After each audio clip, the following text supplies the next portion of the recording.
വരുന്ന വഴിയിലെല്ലാം ആളുകൾ നമ്മൾ ഉദ്ദേശിക്കാത്ത പോയിന്റിലൊക്കെ നിൽക്കുകയായിരുന്നു.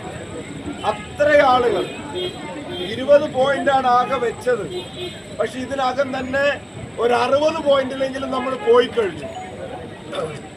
ഇവിടെ ഞാൻ എത്തേണ്ട സമയത്ത് 6 മണിക്ക് എത്തേണ്ട പരിപാടിക്ക് ഞാൻ എത്തുന്നത് 10:21-നാണ്.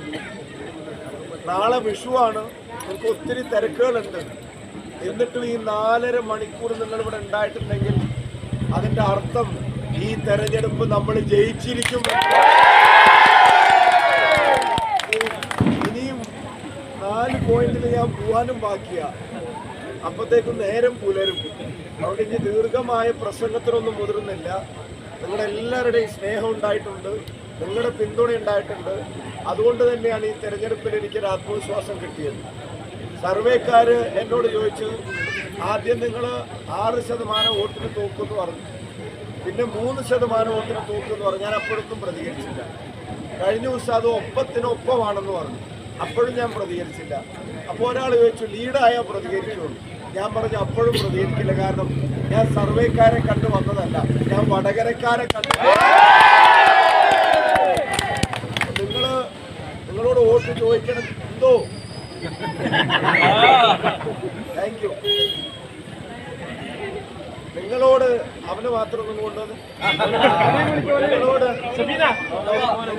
നിങ്ങളോട് മെല്ലെ മെല്ലെ മെല്ലെ നിങ്ങളോട് വോട്ട് ചോദിക്കാൻ വേണ്ടി വന്നതല്ല ഞാൻ.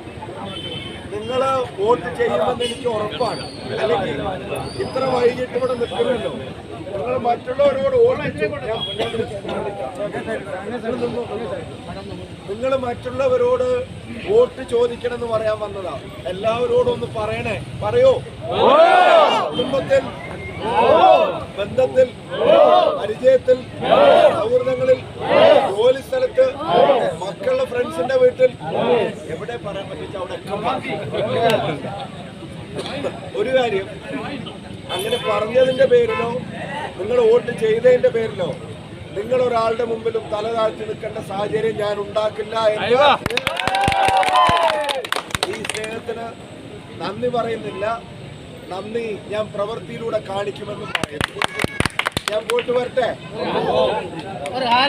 എല്ലാവർക്കും ഹൃദയം നിറഞ്ഞ വിഷുവിന്റെ സ്നേഹാശംസകൾ.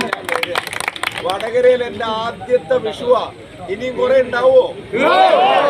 ഉറപ്പാണോ? എന്നാ ഞാൻ മെല്ലെ പോയിട്ട് വരട്ടെ.